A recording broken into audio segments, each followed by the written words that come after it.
Good afternoon, everybody, and you are very, very welcome to the fourth session of WorkEqual, the Solution Series.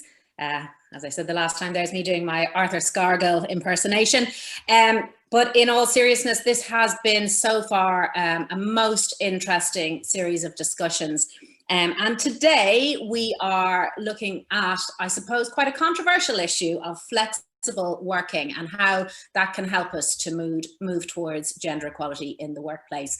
In a time where we have seen a slight erosion through COVID and duty of care falling back on the women within the home, we really have to be mindful of how we legislate into the future to ensure, I suppose, that we don't lose ground. And even on the back of this campaign, which is only halfway through, as it's running for the entire month of November, the conversation has changed, and there is a buoyancy to it and a relevance to it now, which is it's a bigger conversation than it ever was. And I think we've seen that in the media coverage of this campaign, but also in the political movement and supporters that we have with Councillor Eva Dowling, Emer Curry and Ivana Bacik, all raising issues contained within this campaign this week and last week. So thank you to everybody who supports the work that we do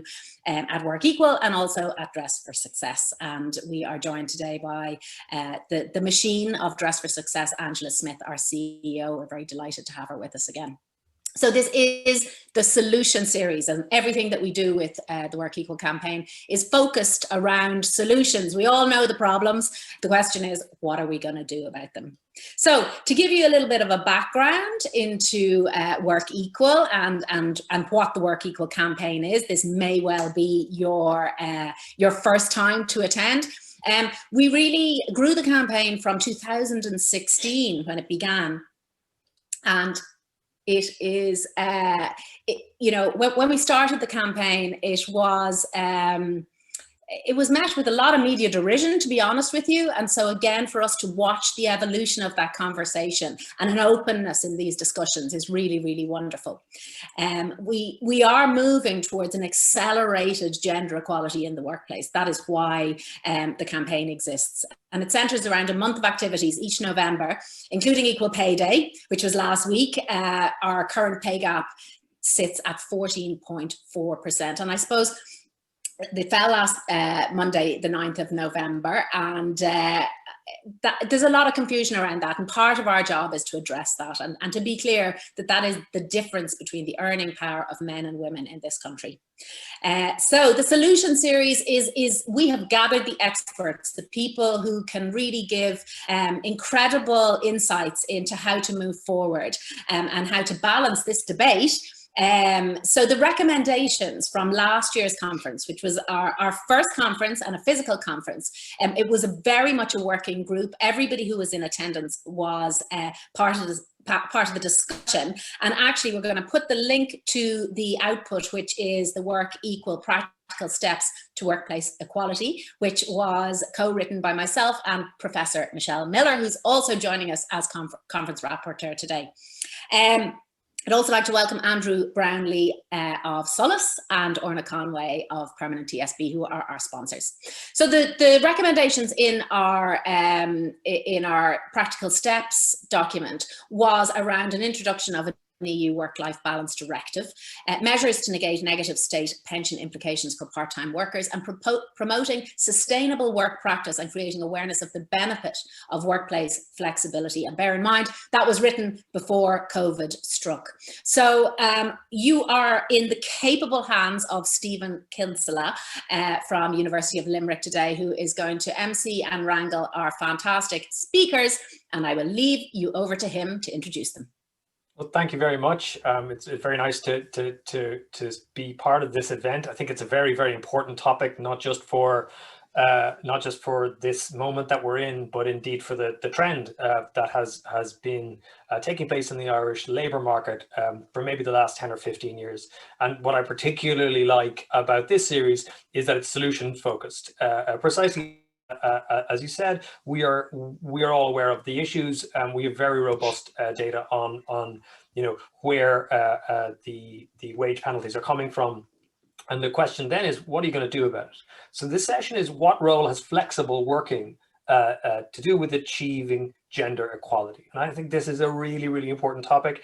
We have absolutely fantastic speakers and an equally fantastic audience. We have several members of the Oireachtas and lots of active policymakers that are part of this discussion, that are listening in. And if any of them, or indeed anybody listening to this event, has any questions, please just ask in the Q&A topic. Our speakers are experts in their areas, and they're well able to account for themselves. So please feel free to ask and ask your questions. The more engaged, the more interactive it is, the better the session will be for all of you. So send it to the Zoom chat, tweet us at DFS Dublin, or obviously hashtag WorkEqual. I'll be repeating that call for questions throughout the session. But now, just to introduce you very briefly to our panel, as I said, they're fantastic. First up, we have Dr. Orlaigh Quinn, the Secretary General of the Department of Business, Enterprise and Innovation. Dr. Quinn has been, in addition to sort of helping run the economy, Dr. Quinn has been a supporter of women's empowerment in the workplace for a long time. And one of the things that I was very happy to do as part of my role as Chief Economics Writer for The Currency was to interview her several months ago, and I was always struck by her commitment to this area. So she's our first speaker, and then we have Andrew Barnes dialing in from a long way away. Very much respect his commitment on this. He'll tell you more probably about where he is. He's the founder of the 4-Week Global and the 4-Day Week Global Foundation. So Andrew really has a global perspective to bring to bear on this. We've got Margaret Cox, more local but no less impactful. She's the director of the I.C.E. group, and this is the first company in Ireland to actually implement a 3-day work weekend and a 4-day work week. I'll be very, very interested to hear what Margaret has to say. And finally, we have Sue Ferns. She's the Senior Deputy Secretary at Prospect, which is the UK Union for Professionals. So again, getting that local, national, international perspective for you to really, really challenge where you're coming from. And then at the very end, we will see Professor Miller will come in with her comments just to wrap up the session. Each of our panelists has about 5 minutes to give their thoughts, but really what we want is, we want to hear their thoughts and we want to hear your reactions. So please, as thoughts occur to you, get in touch with us and we'll do our best to accommodate every single question as they go. So with that, can I please hand over to Dr. Quinn for her remarks, and then we'll be passing on to Andrew Barnes after that. Please, Dr. Quinn. Thanks, Stephen, and thanks, Sonia, and good afternoon, everybody. It's great to be here, and I very much welcome the debate, and it's a topic that, as you said, is dear to my heart. Maybe just a brief introduction of what I do, what the department does, and a little bit of background, just to start off. So, as you said, I'm Secretary General of the Department of Enterprise, Trade and Employment. That covers everything to do with the business world. So everything from 16 offices and agencies that cover things like foreign direct investment, enterprise in Ireland, things like regulation, workplace relations, company law, anything that affects a business pretty much lands, trade being a big one. So as you can well imagine, top of my priority list at the moment is COVID in terms of its impact on the economy, and obviously Brexit hasn't gone away, and we're looking at that. I've just come from a major update in terms of preparations for Brexit. So in my former career, I suppose I've held leadership positions right across the public service, civil service. In previous jobs I was head of pensions policy for carers, so very familiar with the issues that particularly affect women, because we know women are carers, mainly the carers in Ireland. And I was also head of pensions policy in Ireland as well. So again, a topic that's a subject of your previous discussions, but one that's still there and still hasn't been resolved yet. But in terms of your discussions today, I can touch on some of those issues as well, because interesting, we published a document last December on remote working in Ireland. So again, I have a team here, a policy team, working on this very topic. But as you can well imagine, life in Ireland has changed dramatically, and indeed worldwide, in terms of remote working since December. So last December. So we are very much coming to the end stage now of refreshing, renewing, revisiting all of those areas of remote working. And, you know, when we talk about remote working or flexible working, you know, it includes things like part-time working, compressed hours, home sharing, job sharing, a whole range of areas. And I suppose in a labour market where we want to have flexibility for people, a couple of areas. We've done a major consultation. We've had over 500 people, so again a huge interest in this topic, and we hope to go to government and publish a report by the end of this year on the area. But we see huge possibilities and huge benefits. But we also see concerns, and so some of those maybe will come up in the discussion, Stephen, and I can touch on some of those as we go through the discussion today. So from our perspective, as I say, we're heading on this particular topic, having learned a huge amount from businesses and from individuals. As an employer as well, that heads up an organisation and offices of agencies of some 2,500 people, I have huge responsibilities as leader of this organisation, because we pretty much turned ourselves around overnight when COVID hit in March. And on the one hand, we have had fantastic, amazing responses from our team in delivering public services remotely, but obviously then also conscious of all of the concerns, you know, in terms of isolation, in terms of stress, in terms of those impacts on the individual as well. So as an employer, we have worked assiduously really to put in huge amount of supports for our team. But again, conscious of across the different sectors, both in terms of government, but particularly, as I say, from my own department, where we both lead on the policy, but also have the direct practice and experience of our colleagues throughout the department. So, Stephen, maybe I'll just pause there. Is that enough to say as an opening statement? And very much looking forward to the debate and the discussion. Thank you. I mean that's perfect. I mean, I think everyone else is sitting there going, I thought my job was hard. So that's good. We'll definitely come back to a lot of what is what has been just, it must have been just a massive few months for you. But if I can ask Andrew Barnes to give his thoughts first, and then we can certainly circle back to some of these major issues. Yeah, thank you, Stephen. Kia ora, everyone. Tēnā koutou, tēnā koutou, tēnā koutou katoa. I'm joining from a very early morning in Auckland. I made a decision about 3 years ago to move my company onto a 4-day week, or in precise terms, we call it the 100-80-100 rule, which is 100% pay, 80% time, provided we get 100% productivity. And that, when it translates into the company, means that my employees can do almost what they wish in terms of how they structure their working week. So they can come in late, go home early. They could do that 5 days a week. They could take a day off, or they could take 2 afternoons off.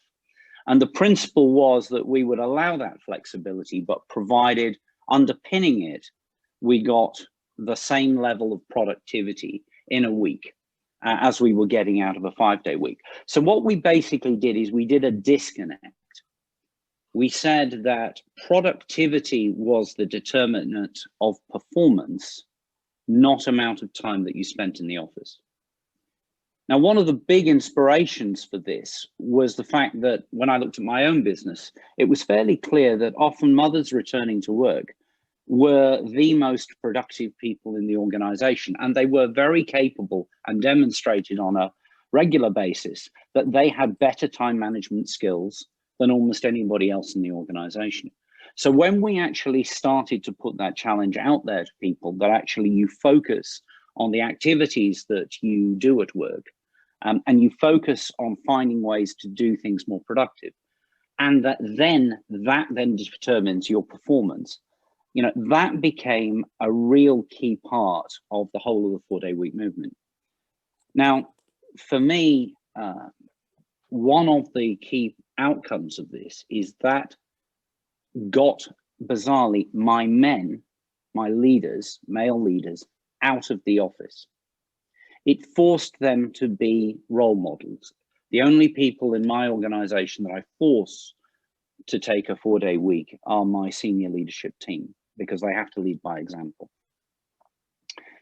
If you make it okay for men to take time out, to be fathers, to be carers, what that then does is that helps, in my view, address some of the issues that we have in terms of female access to the C-suite, in terms of, you know, gender balance, in terms of actually making men take a responsibility, or enabling men to take a responsibility for care. And certainly we've seen that in our own company. And the great stories, bizarrely, is that once you liberate men who have been often quite scared to take that chance, to be a father, to be a carer, once you liberate them, then actually you find that that's something that they never, ever thought that they would have the chance to do before. And some of the greatest stories from my company are a chap in one of my offices down the South Island of New Zealand, who spends 2 afternoons a week with his granddaughter. And when he tells the story, he cries. And because it's so important to him, he will do everything possible in order to hang on to the 4-day week.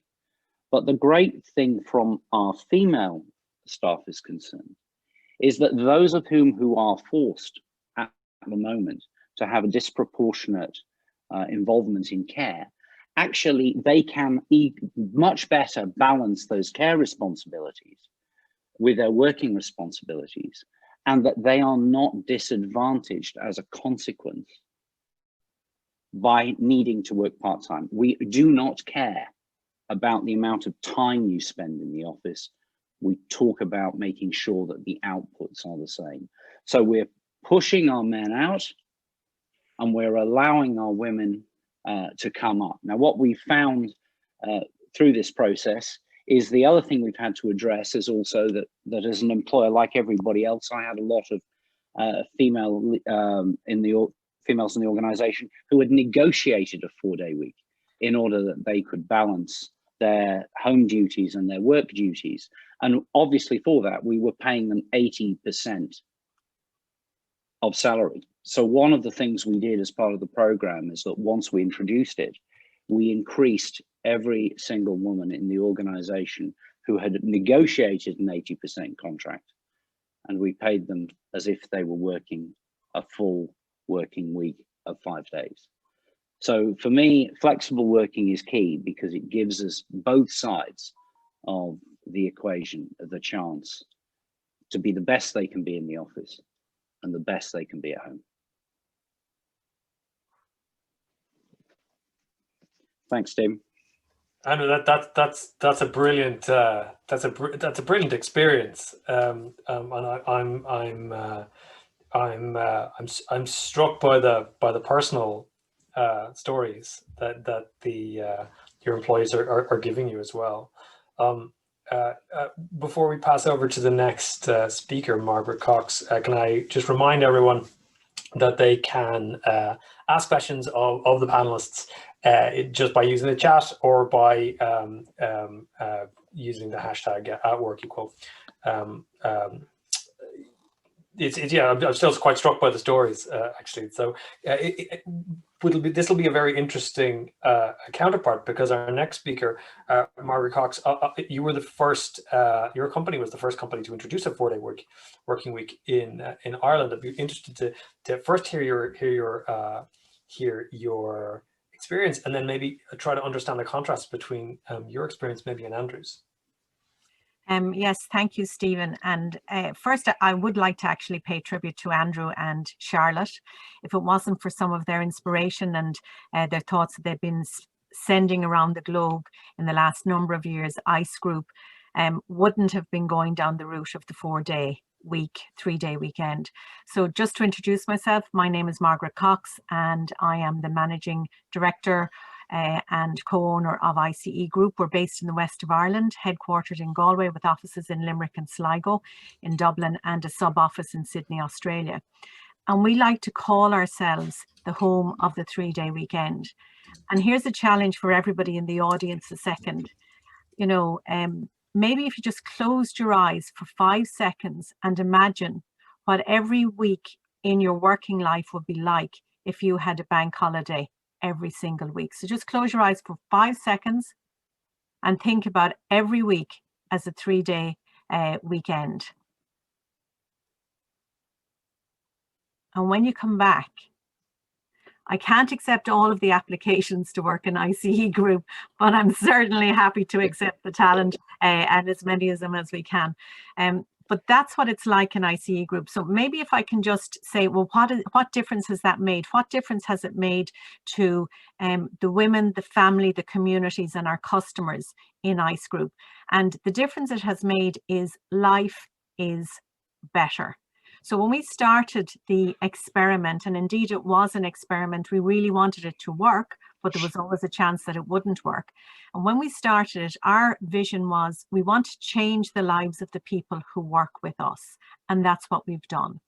So in I.C.E Group, and it's slightly different to Andrew's situation because they have very much a very flexible model. Ours is a more defined flexibility.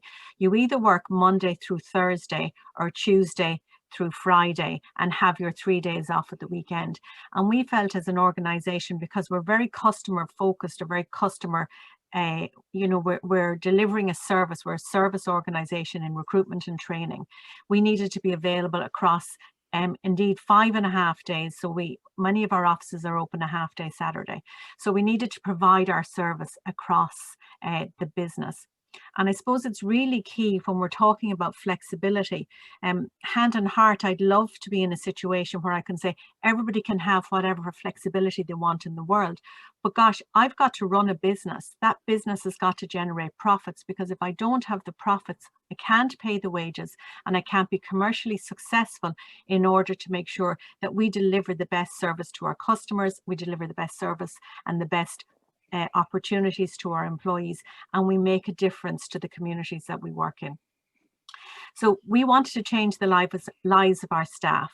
As I said, everybody moved to a slightly longer day in each one of the 4 days, but they had the 5th day, the 6th day, and the 7th day off. People come into work, they're more energized, they're more focused, and they're more enthusiastic. It's that bank holiday feeling every Monday or Tuesday morning in I.C.E Group. We feel fabulous. We are conscious about changing our work habits and our work patterns. We're more productive. As Andrew has mentioned, productivity is key. We still get our job done. And here's the challenge for everybody. If you think that wouldn't work for me, you know, what do you do in a bank holiday weekend? Do you get the job done in the 4 days when you come in on the Tuesday? If it has to be done by Friday and you've only worked Tuesday to Friday, the job still gets done. So what do we do differently? We probably think about our day. We make our meetings shorter, and we're more focused on our tasks. We don't waste too much time having the chat. We don't spend half the day on Facebook. We don't spend the other half of the day on WhatsApp. We're focused on getting our job done.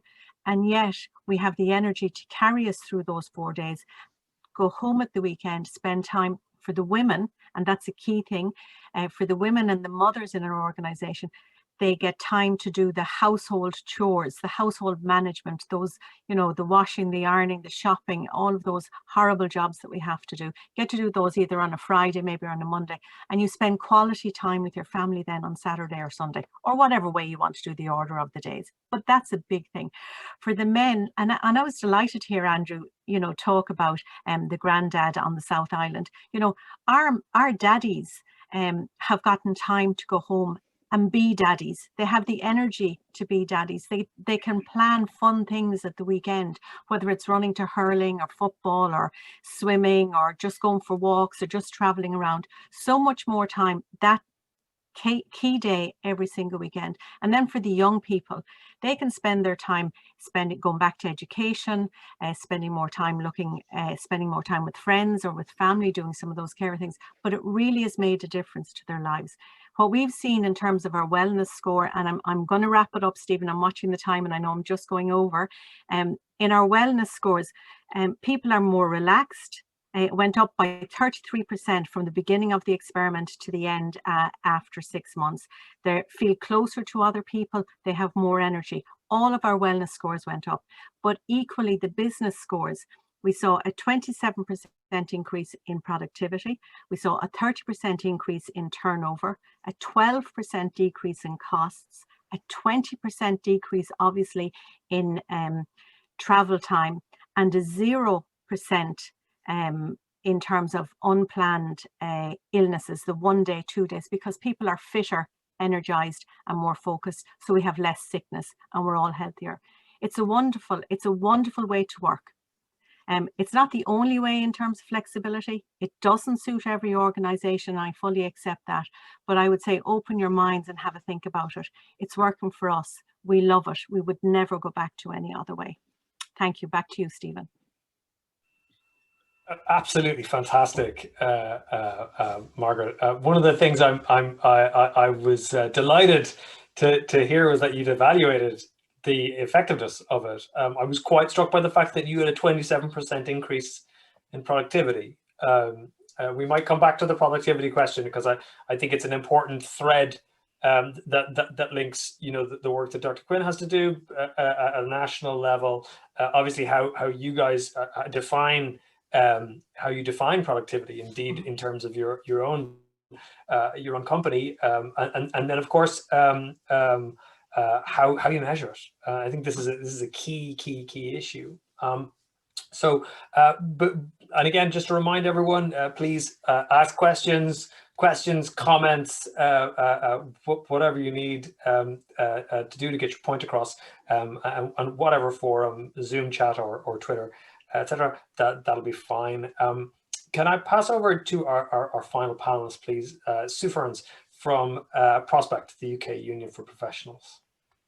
Thank you. Very pleased to be part of this important debate today. So just by way of background, Prospect has just over 150,000 members across all main sectors of the economy. So we've got public and private sector experience. About 20,000 of our members are freelance or self-employed, so in normal circumstances would determine their own flexibility. Unfortunately, in the current circumstances, many of those freelance workers haven't been able to work at all, especially those in arts and entertainment. But what I wanted to do was to share with you today the results of some surveys we've done very recently about our members' experience of working during lockdown and what that might tell us about flexibility for the future.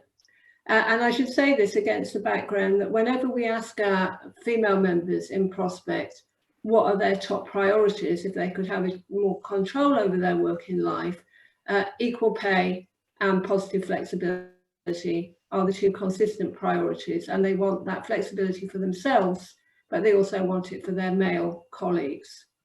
So what we did was that we surveyed members in different sectors about their experiences of returning from lockdown. So really what I'm going to focus on is another experiment really, which is the experiment that we've all had enforced on us, which is about what it's like to work from home. And what I want to do is just share some highlights of that. So first of all, in respect of our members who work in the public service, 90% of those have been working at home during lockdown, and very positively, 90% of them tell us that they feel trusted to work at home, which is not something that would necessarily have been an automatic thing pre-COVID. Now, 38% of women and 36% of men said that they're very satisfied with these arrangements currently. That was a bit higher for older respondents, 47% of those aged 55 or over, but lower for workers aged 18 to 34, where satisfaction level was only 28%. So why might that be? Well, if you look at that younger cohort of workers, 41% of them said they didn't have a suitable home workspace, and 37% said they didn't have all the equipment they needed to work at home. Going on, 35% of that age group and around 30% of others said that they didn't think they'd been set work objectives that use their skill set productively.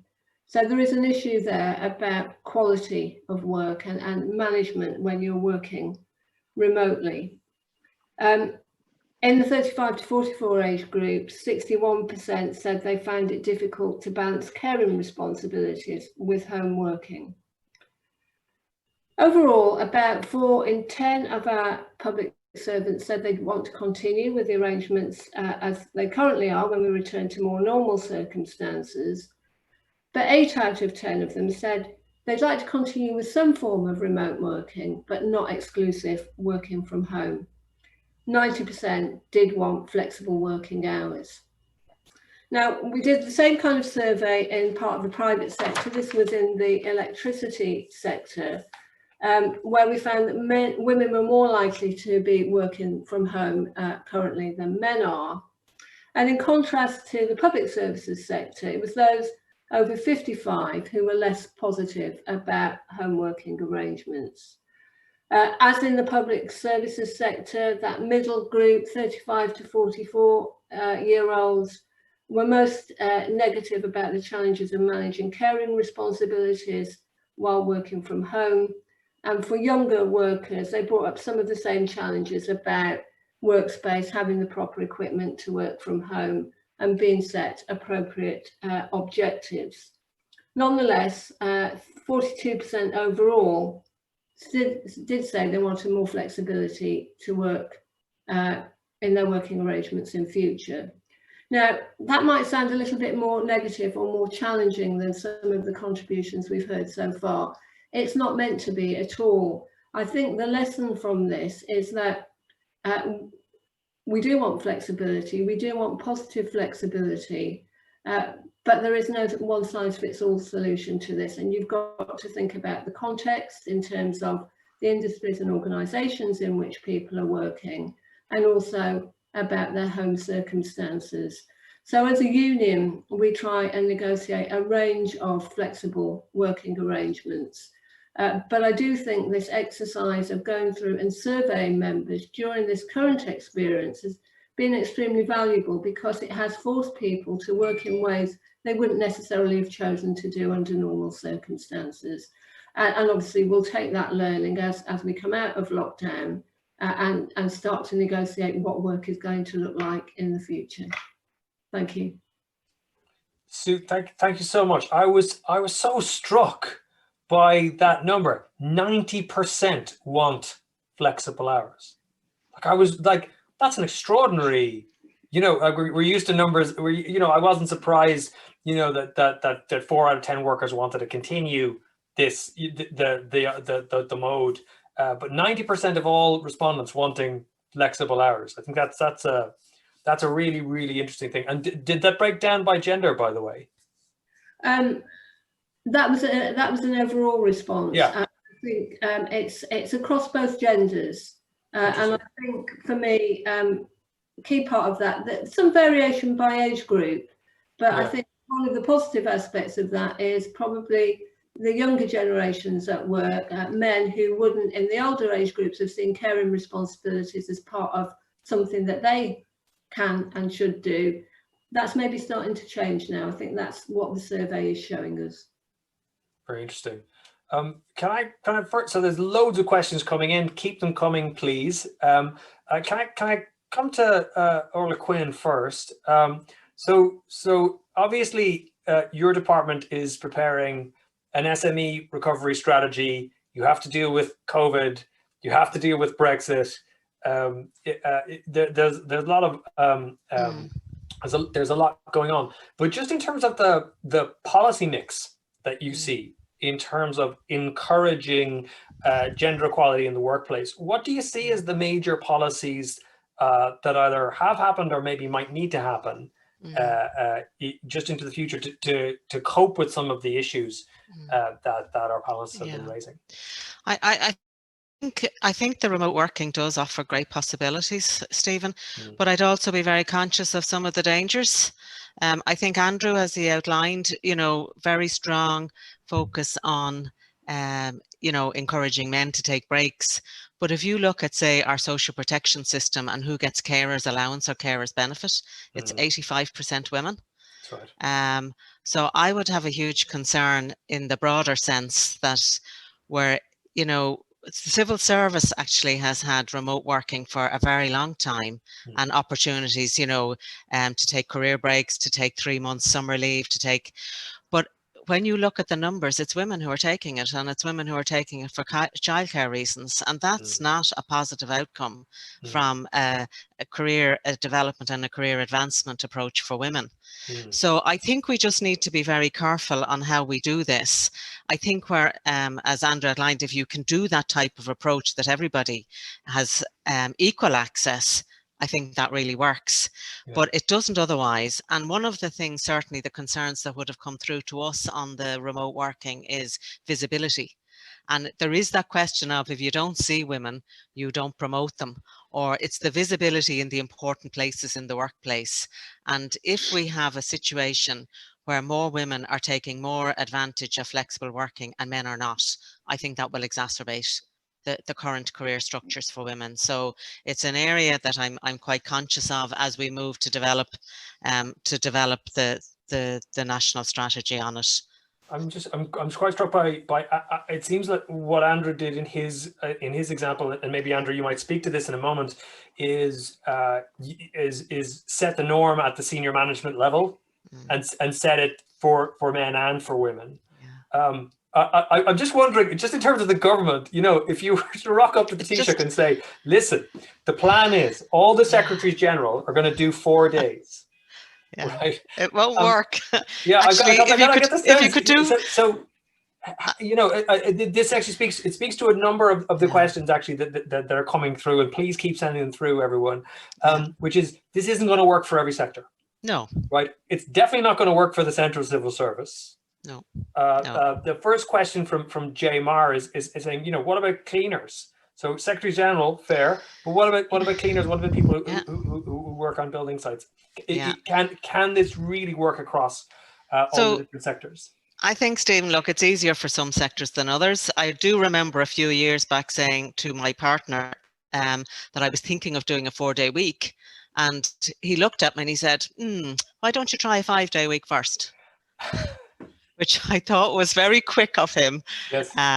So look, the nature of jobs, but at the same time, there is opportunities, there is ways of trying to explore this. I think, the sharing, and we've very good examples of where, you can balance out on a customer service approach. But there are certain jobs that are just harder to do, and certainly the way the political system works as well, that's a downside for women being in politics as well, because of that always on culture and the availability culture. So that right to disconnect is part of this discussion as well. And I do remember a previous minister emailing me while I was on holidays in August about the right to disconnect, and I replied saying, I'm reading this while on the beach. But so that's the practicalities, but it's not to say that we can't make huge improvements, because I think we can, and I think we take it in bites and we do all of the good things that are possible, but conscious of the downsides as well. Indeed. Andrew, can I just ask you, just following up on this, the question about setting the norm? How did you go about setting it? There's a question about what's the gender balance in your senior staff. Did you just, because apparently you said all the men, how did you go about actually setting up that? And then another question quite a few people have asked is, how do you measure productivity in your organization? Because that seems to be a key thing that's going across both your story and Margaret's as well. Yeah. Oh, thank you, Steve. Just quickly, you know, following on from some of the comments, I would be a very rich man if I had a dollar for every time somebody says, well, it would work in your business, but it wouldn't work in ours. I can guarantee you, it doesn't matter which industry you are, wherever you are, there is a company somewhere in the world that is successfully implementing the 4-day week. And I don't care whether it is the public service. We've had discussions with the heads of 2 of the OECD countries' public service on implementing a 4-day week. Manufacturing does it, farming does it, retailing does it, everybody does it. So you can do it. It's just my version of 4 days is going to be different from yours. Look, the key thing is, yes, you do have to do this from the top. Yeah, we have broadly a 50-50 gender balance at my senior level, but I have to say that my top senior staff, all of them, both men and women, both thought this was not going to work. So what you've got to do is you have to establish the norm from the get-go that actually you have to walk the talk. And that means that you cannot, you know, send those emails, as Orlaigh was saying. You can't send those emails on your day off. You can't do those calls late at night. You have to be very disciplined, so your senior leadership team is doing that. The other thing I think to notice is this is a policy for everybody.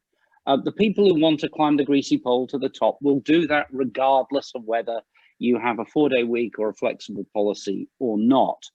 But there are a whole bunch of people who don't want to do that. They just want a better life for themselves and their children. So what you've got to do is make that normal. And I think the final point that I think you raise, how do you measure productivity? I'm going to turn this right round and say to each and every person listening today, well, how the hell do you measure productivity? And what you probably do is you use time in the office as the surrogate for output. We actually had to do an exercise which said, you know, what is productivity? What are we expecting to see? And we worked that with our staff. But all of us, having gone into COVID lockdowns, have now discovered 2 things. One, you can trust your staff if they're not in the office. And secondly, how the hell did you then measure productivity? You went out and had a look at what revenue was happening, what your turnover was going up, whether your customer service standards improved, and you found a different way to measure. Very interesting. Margaret, can I come to you next? You've had some of the same challenges. A couple of the questions coming through. First off, how do you define productivity? And did your customers notice the change? And then a third question, which I thought was very interesting. They asked, what does a slightly longer day mean? For like, what is slightly, I suppose, is the question. So one of the and I'll start with that question first, sure, if that's okay, Stephen. We worked, our normal work week was 39 hours. So we went from 39 hours over 5 days to 36 hours over 4 days. So we're gone to a 9-hour day. When we did our survey, people found because our day had gotten slightly longer, they were traveling outside of the peak times. So that in actual fact, time away from home was pretty much the same over the 4 days, and then they had the 5th day free for most people, because they either came in earlier in the morning or they stayed a little bit later at night, depending on which, you know, did they prefer to drop off kids and then come in and start work at 9 or 9:30 and take it from there. So that was a slightly longer day. We would be targeting a reduction in that time as we go forward. But the group that were involved in setting the parameters felt to move from a 39-hour week to a 32-hour week or 33-hour week was too much to do in one jump, and that we would never be able to maintain the productivity. Therefore, the experiment wouldn't work, and we'd be going back to a 5-day week. So we're working on it on a trajectory like that. In terms of our customers, the customers love it. I mentioned that we'd had a 30% increase in sales and turnover. We believe that's because companies our customers are looking at us and saying, gosh, that's a dynamic organization. That's an organization that's driving change, that has is really focused on delivering service, and they were delighted with it. In the background, we had to set up a number of different things. We had to look at some cost training activities. We had to look at what we call the handover email. So if you're finishing on a Thursday, you need to leave a handover for the person on a Friday, and on Friday evening you do the handover email for the person coming in on the Monday. So we can all cross support each other through the days off and that 3-day weekend. And in terms of productivity, because we're in recruitment and training, we were always an organisation that worked to metrics. So I know how many calls I need to make to get a candidate for a job. I know how many CVs or interviews I need to set up. In terms of training, we knew what we needed to do there. So that was one of the easiest parts of it, was measuring the productivity, because before we went into this, we were an organisation that was very clear on what the productivity asks were. Fascinating. Sue, can I come to you? There's a really interesting question, which is about the mix of different worker types. I guess the question is, there will be different types of worker who really like, and you mentioned that the age disparity in some of the survey respondents, but there will be different types of worker who will really jump at this, that they'll really want it. And there'll be other types of worker who either can't do it because they have to work on a construction site or whatever, or you know, as Andrew said, they're bound for the greasy pole.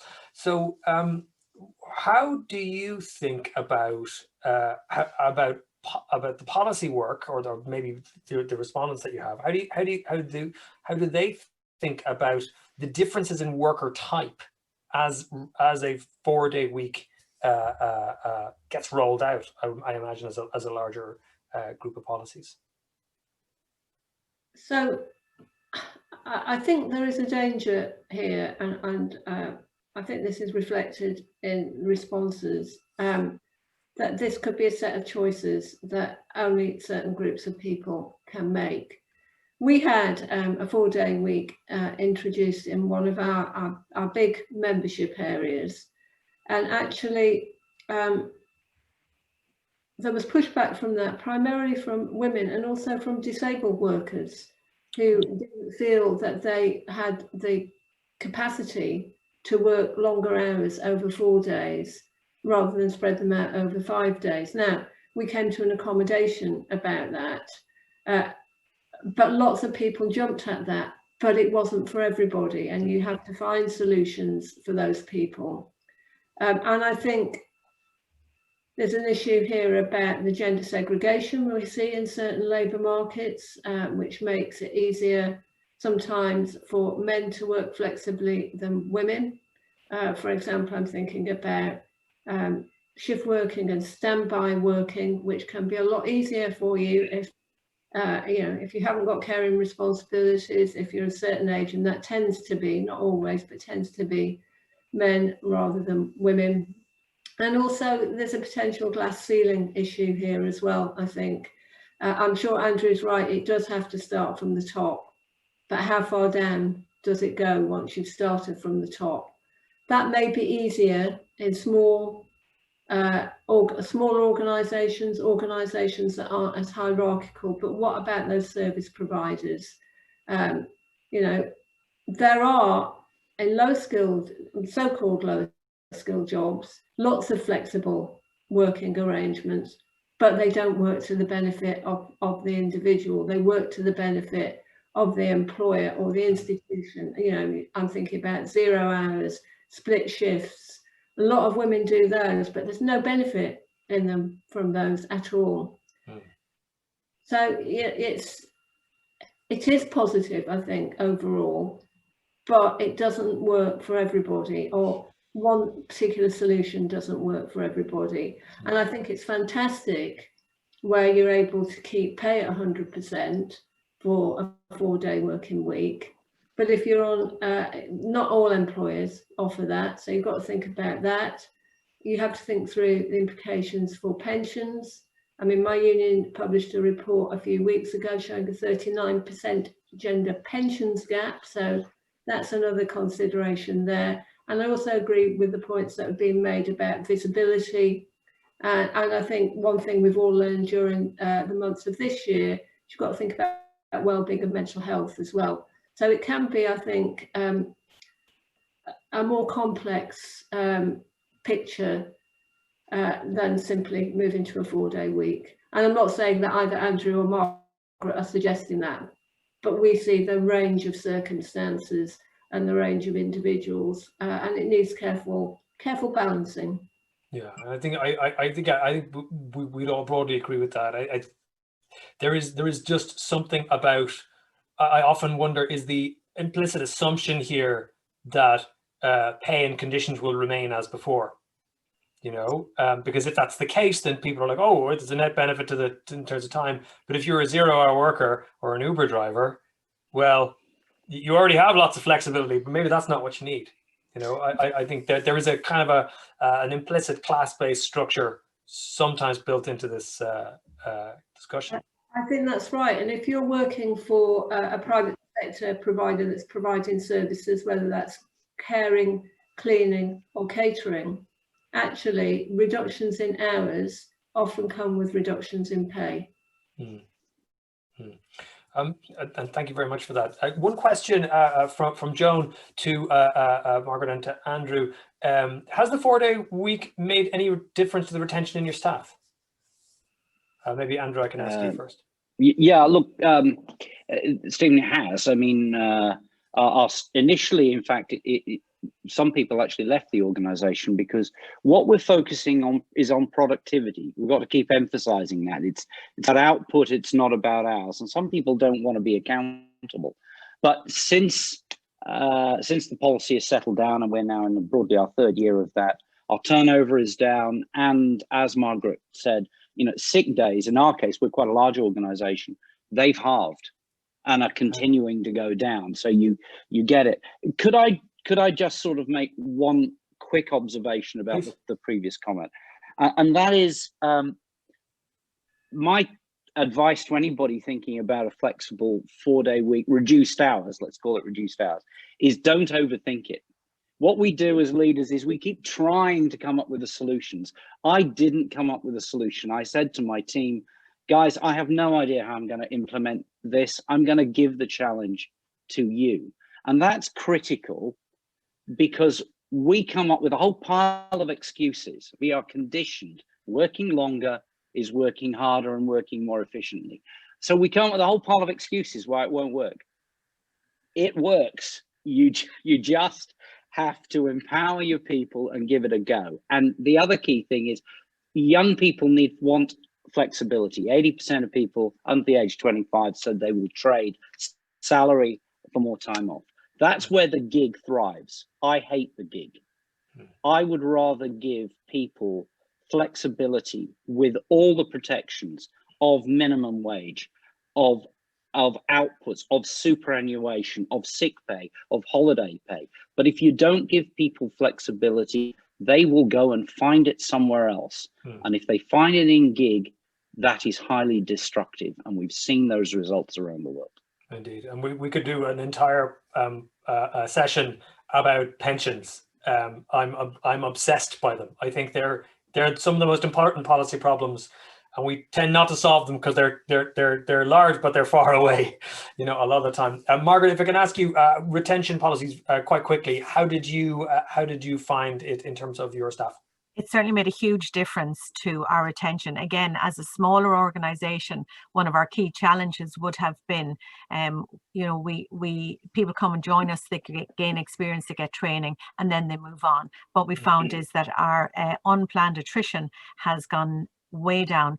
I think we've only lost one person in the last 18 months to unplanned attrition. So it's been very positive. The only other, I just wanted to clarify, I think somebody talked about the stereotypical sort of, the moms doing more housework and the daddies being daddies. I wish it were different. I really do. And if I could say anything to the wonderful women who work for us on our teams here, that they could get more out of this than just getting those chores that they normally do done in that 3-day weekend, and pass some of the challenges on. But as a society, we're not quite there yet. But again, where we see men, as Andrew was saying, men and women equally having the same amount of flexibility, and accepting it, hopefully I would hope that we will see a change in society. You know, I've grown up in that. You know, I'm married, I have 4 children. I've done all the mother things, as well as all the business person things, as well as everything else. And I'd love to see that change come to Ireland. I really, really would. And if that was one of the benefits out of the 4-day week, I think that would make a huge difference to society and to the way that we live our lives. And it would be really, really great for women. I agree with you. We have a couple of minutes, and I want to pass over now to Professor Miller from NUI Galway for her remarks before we wrap up. So please. Thanks, Stephen, and thanks for your emceeing. It's been another fantastic session. I think the big thing for me is that really COVID has opened the Pandora's box of flexible working and remote working. And prior to COVID, there was such great distrust around employees, but it's brought it to the fore, and we're now having grown-up conversations about it. I think it's fantastic to hear Dr. Quinn and her colleagues are working on a remote working policy document for Ireland, and it's great to hear that they've over 500 businesses and individuals who've been consulted on it. So that's fantastic to hear.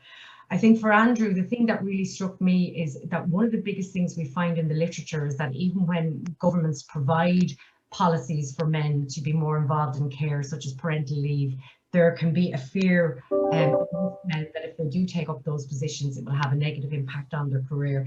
And what Andrew has done for me is really, it's all about creating a culture where both men and women are expected to and supported to care in whatever fashion suits them.